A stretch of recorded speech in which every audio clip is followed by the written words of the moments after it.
This is Optimal Health Daily, episode 1326. Strength Train the Mind by Nia Shanks of niashanks.com. And I'm Dr. Neil, your host and narrator. Hey there, happy Monday. I hope you had a wonderful weekend. Thank you so much for being here, and welcome back to a new week of Optimal Health Daily. This is where I read to you from some of the best health and fitness blogs on the web, kind of like an ongoing audiobook, and always with a bit of my commentary at the end. But for now, I'm going to keep this intro nice and short, and let's get right to today's post as we optimize your life. Strength Train the Mind by Nia Shanks of niashanks.com. If you read my blog regularly, you know how much I love strength training and how important I think it is for building and maintaining a strong, lean, and healthy body. Well, it is just as important to strength train the mind. Before we move further, what exactly do I mean by strength train the mind? There are several different ways to interpret this phrase, but right now, I'm going to explain to you how strength training the body can also strength train the mind. The other day in the post, Super Squats, I shared my enthusiasm for the back squat and a few squat variations I use with myself and my clients. There is another reason why squats are such a great exercise. They can really show you what you're made of. I still remember when I was training a fairly new client several years ago.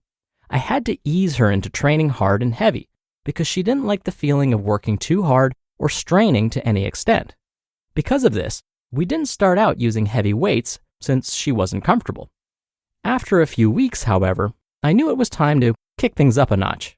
She was warming up for squats, and I told her that we were going to push a little harder. While she looked a little intimidated, she was willing to give it a try. So, after a thorough warm-up, we loaded up the bar.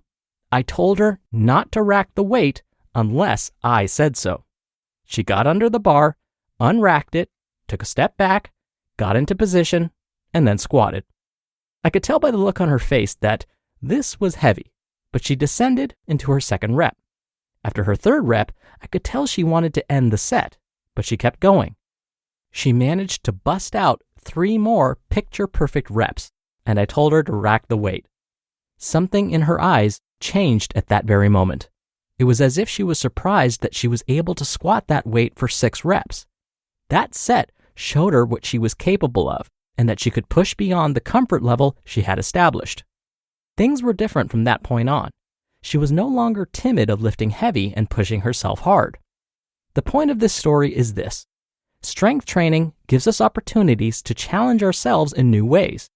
We can see what we are capable of achieving and pushing ourselves to new limits.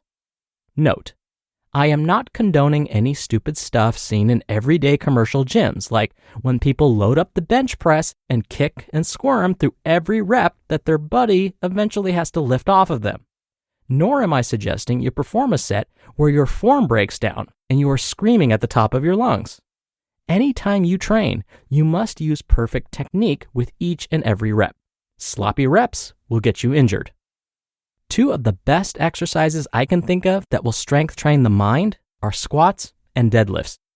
These 2 exercises engage a lot of muscle mass, and so they will allow you to use a lot of weight. I can count numerous occasions where I was in the middle of a set of squats and I wanted to call it quits. However, I knew that I had a few more perfect reps still in me, and so I would make myself push forward.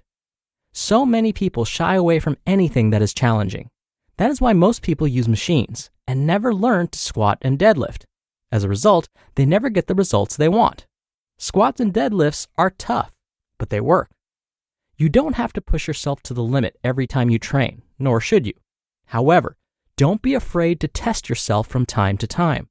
There's nothing wrong with doing a tough set of 20 rep squats, as long as you know how to squat perfectly, or loading up a bar and deadlifting it as many times as possible, again, as long as you deadlift perfectly. There are limitless ways to challenge yourself in the gym. Test your 3 or 1 rep max on a given exercise. See how high you can jump. Perform as many push-ups as possible, and so on. Oh, and hill sprints are also excellent for strength training the mind.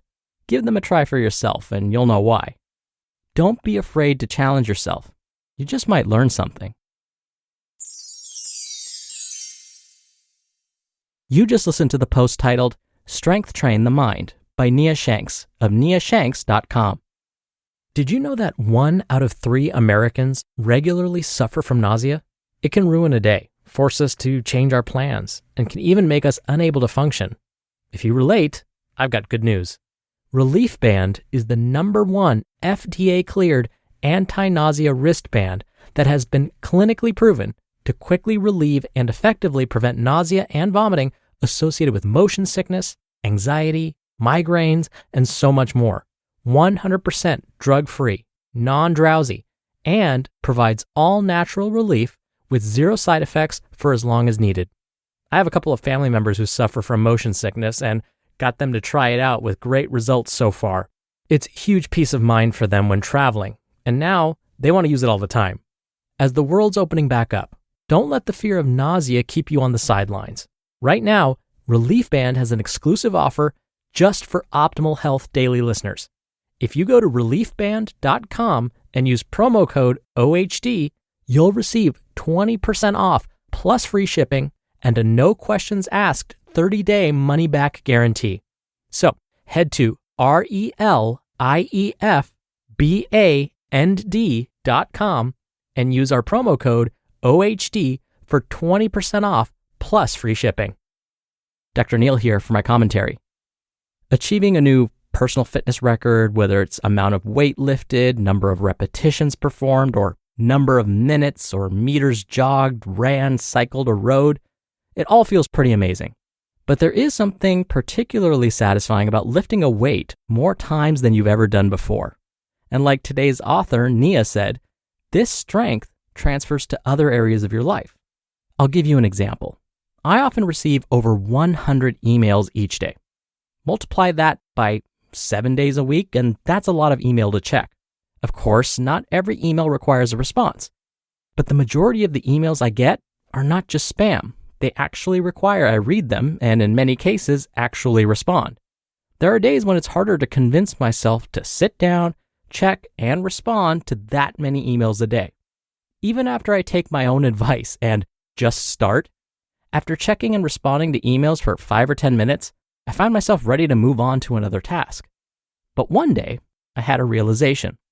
I decided to use the idea of pyramids, a common weightlifting concept, and apply it to checking email. I've talked about using pyramids on this podcast before, but in case it's been a while, here's how it works.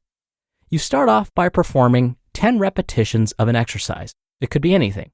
Using Nia's example of squats and this idea of pyramids, we could start by performing 10 squats.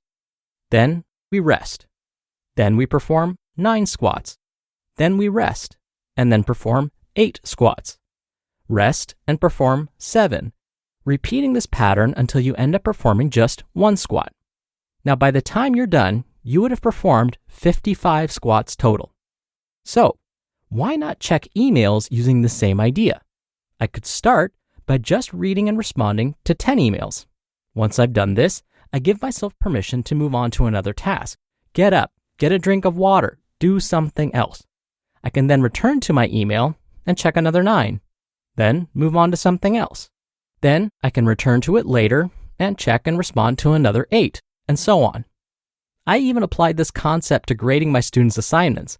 After grading 10 assignments, I'll maybe check 10 emails, get up from my desk, refresh my brain, and then grade 9 more, and so on. In my mind, grading just 10 assignments before taking a break sounds so much less intimidating than grading 50 or more all at once. And to think, I owe this magical epiphany to my experience strength training in the gym. All right, that'll do it for the Monday episode. I hope you have a great start to your week, and I'll be back here tomorrow as usual, where your optimal life awaits.